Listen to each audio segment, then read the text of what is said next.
ஒரு பணக்காரர் ஒருத்தவரு டீ சாப்பிட ஒரு டீ கடைக்கு போறாரு. அந்த டீ கடைக்கு போன உடனே, அந்த டீ எடுத்துட்டு வரவரு, "வாங்க ஐயா" அப்படின்னு சொல்லிட்டு அந்த டீய அவர்கிட்ட குடுக்குறாரு. அந்த டீய குடிச்சதுக்கு அப்புறம் அந்த டீயோட விலைய கேட்கிறாரு. ரூ. 10 அப்படின்னு சொல்லிட்டு சொல்றாரு.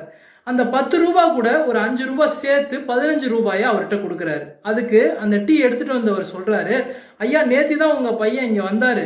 அவரும் இதே டீய தான் குடிச்சாரு. ஆனா வந்து அவரு ரூ. 10க்கு ரூ. 50 குடுத்தாரு. நீங்க அவருடைய அப்பா, ஒரு மிகப்பெரிய பணக்காரர். நீங்க வந்து ரூ. 10யோட ஒரு ரூ. 5 தான் குடுக்குறீங்க எக்ஸ்ட்ரா" அப்படின்னு சொல்லிட்டு கேட்டப்ப, அதுக்கு அந்த டீ சாப்பிட்டவர் வந்து சொல்லக்கூடிய பதில் வந்து ஒரு ரொம்ப அருமையான பதில்.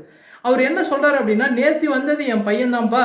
அவருடைய அப்பா நானு. ஒரு மிகப்பெரிய பணக்காரர். அதனால வந்து அவர் ரூ. 10க்கு ரூ. 50 குடுத்துருவாரு. ஆனா வந்து என்னுடைய அப்பா வந்து பார்த்தீங்கன்னா, ஒரு கூலி தொழிலாளி. அதனால பணத்தோட அருமை எனக்கு என்னன்னு தெரியும்பா. அதனால தான் ரூ. 10யோட ஒரு ரூ. 5 சேர்த்து உனக்கு குடுத்தேன்" அப்படின்னு சொல்லிட்டு சொன்னாரு. இதுலருந்து நம்ம என்ன தெரிஞ்சுக்கலாம் அப்படின்னு பார்த்தீங்கன்னா, பணம் இருக்குங்கிறதுக்காக அத தேவையில்லாத செலவு செய்யாதீங்க. நேரம் அதிகமா இருக்குங்கிறதுக்காக அத வீணாக்காதீங்க.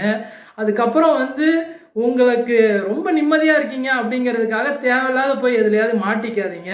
இந்த மாரியான விஷயங்கள சரியா புரிஞ்சுகிட்டு வாழ்க்கைய வந்து அடுத்த இடத்துக்கு கொண்டு போனவங்க தான் இன்னைக்கு வெற்றியாளர்களா இருக்காங்க. அப்படிப்பட்ட வெற்றிய நீங்க பெறணும்னு சொல்லிட்டு அடுத்த ஒரு பதிவுல சந்திக்கலாம். நன்றி.